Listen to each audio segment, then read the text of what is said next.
ମୁଁ କରିବି। ଦେଖ ଭଲରେ ଭଲରେ କହୁଛି, ତାଙ୍କୁ ନେଇ ବୃଦ୍ଧାଶ୍ରମରେ ଛାଡ଼ି ଆସ। ବରଂ ସବୁ ରବିବାର ଯାଇ ତାଙ୍କୁ ଦେଖା କରିଦେଇ ଆସିବ। ନା, ୟାକୁ ତ ବୁଝ ହବନି। ମା, ମୁଁ ଟିକେ ମୋ ଅବସ୍ଥାକୁ ବୁଝ। ଚାଲ, ମୁଁ ଯଦି ପାଖ ବୃଦ୍ଧାଶ୍ରମରେ ନେଇ ଛାଡ଼ି ଦେଇ ଆସିବି। ସୀମା ଟିକେ ଶାନ୍ତି ହେଲେ ପୁଣି ଘରକୁ ନେଇ ଆସିବି। ଆଉ ବାପା, ନିର ମା ଛୁଆଙ୍କ ଦୁଃଖ ସୁଖ ବୁଝିପାରିବେନି, ଆଉ କିଏ ବୁଝିବ? ମୋର ଏଠି ରହିବା ଦରକାର ନାହିଁ କି ସେଠି ବି ରହିବା ଦରକାର ନାହିଁ। ତୁ ଚାଲ, ମୋତେ ଆମ ଗାଁ ବସରେ ବସେଇଦେବୁ। ଆରେ ମାଉସୀ, କ'ଣ ଗାଁକୁ ଯାଉଛନ୍ତି? କେବେ ଆସିଲେ? ଏବେ ଆସିଥିଲେ, ଏବେ ଯାଉଛନ୍ତି। କାଇଁ, କ'ଣ ଅସୁବିଧା ହେଲା କି? ଅସୁବିଧା କାହାର ହେଇନି, ମୋର ହେଇଛି। ଏଣୁ ମୁଁ ତାଙ୍କୁ କହିଲି ତାଙ୍କୁ ନେଇ ବୃଦ୍ଧାଶ୍ରମରେ ଛାଡ଼ିଦେବା, କିନ୍ତୁ ସେ ତ ରାଜି ହିଁ ନାହାନ୍ତି।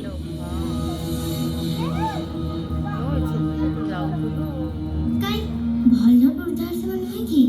ହଇଓ ଭାଇନା, ଆଶ୍ରମଟା ଭଲ କି ବୁଲାବୁଲି କରି ଦେଖିଛ ତ? ଖାଇବା ପିଇବା ଭଲ ଦିଅନ୍ତି ତ? ତୁ କାଇଁ ଏତେ ପଚାରିବୁ? ନା, ମୋ ସ୍ତ୍ରୀ ବି ତା ଶାଶୁ ସହିତ ରହିବାକୁ ଅମଙ୍ଗ। ଏଣୁ ଭାବୁଛି ଯୋଉଠି ମାଉସୀ ରହିବେ ସେଇଠି ଆଣିକି ବି ମୁଁ ମୋ ବୋଉକୁ ଛାଡ଼ିଦେବି। ଦି ସମୁଦୁଣୀ ଗପସପ ହେଲେ ସମୟ କେତେବେଳେ ଚାଲିଯିବ ଜଣା ପଡ଼ିବନି। କି ତମେ ଦିଟାକ ମୋ ବୋଉର ସେବା କରିପାରିବନି ଯେ ତାକୁ ନେଇ ବୃଦ୍ଧାଶ୍ରମରେ ଛାଡ଼ିଦେବ? ହଁ, ଠିକ୍ ସେଇ କଥା ତ ମୁଁ ତମ ଦୁଇ ଜଣଙ୍କୁ ପଚାରୁଛି। ହଇଓ ଭାଇନା, ତମେ କିଭଳିଆ ଲୋକ କି? ଭୁଲି ଯାଉଛ, ଏଇ ମା 10 ମାସ 10 ଦିନ ଗର୍ଭରେ ଧରି ପେଟ କାଟି ଜନ୍ମ ଦେଇଛି। ସେଇ ମାକୁ ଆଶ୍ରମରେ ଛାଡ଼ିଦେବା କି ମାନସିକତା? ଛି, ଛିରେ ନାନୀ, ଛି। ନାନୀ ତ ପର ଝିଅ, ହେଲେ ତମକୁ ପରା ସେ ଜନ୍ମ ଦେଇଛନ୍ତି। ଆମେ ଏତେ ତଳକୁ ଖସିଯିବା ଉଚିତ ନୁହଁ। ତମରି ପରି ମୌନ ସମ୍ମତି ଲକ୍ଷଣ ଦେଖାଉଥିବା ପୁଅମାନଙ୍କ ପାଇଁ ଆଜି ମା ବାପା ମାନେ ବୃଦ୍ଧ ଆଶ୍ରମରେ ପଡ଼ିକି ରହୁଛନ୍ତି। ଆଉ ବାପା, ସେମାନଙ୍କୁ ଦୋଷ ଦେନି। ଦୋଷ ତ ମୋର। ଏଇ ବୟସରେ ସେମାନଙ୍କ ଉପରେ ବୋଝ ହେଉଛି। ଜନ୍ମ ନେଇଯାଆନ୍ତା କି ମୋତେ, ମୋ ଚିନ୍ତା ସେମାନଙ୍କୁ ଆଉ କରିବାକୁ ପଡ଼ନ୍ତାନି। ତମକୁ କୋଉଠି ରହିବା ଦରକାର ନାହିଁ ମା, ତମେ ମୋ ସାଙ୍ଗରେ ରହିବ।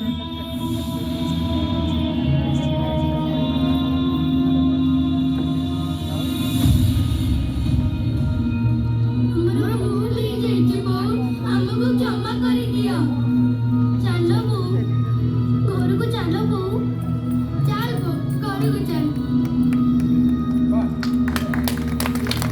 ହେ ମୋର ଭାଇମାନେ, ପରିଣତ ବୟସରେ ବାପା ମା ମାନଙ୍କୁ ବୃଦ୍ଧାଶ୍ରମ ଛାଡ଼ିଦେବା କେତେ ଦୂର ଠିକ୍?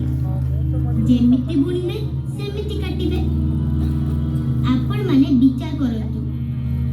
କାଲି ଆପଣମାନେ ବି ବୁଢ଼ା ବୁଢ଼ୀ ହେବେ। ସେତେବେଳେ ଆପଣଙ୍କ ଅବସ୍ଥା କ'ଣ ହବ ଟିକେ ଚିନ୍ତା କରନ୍ତୁ। ଆସନ୍ତୁ, ଆଜି ହିଁ ଶପଥ ନେବା। ଆମ ଚଣ୍ଡୀ ଠାକୁର ବାପା ମାଙ୍କ ପାଇଁ ସମୟ ଦେବା, ଆଉ ନିଜ ପିଲାମାନଙ୍କୁ ବି ମୋବାଇଲ ନୁହେଁ ବରଂ ଜେଜେ ଜେଜେମାଙ୍କ ସାଙ୍ଗରେ ସମୟ ଦେବାକୁ ଉପଦେଶ ଦେବା।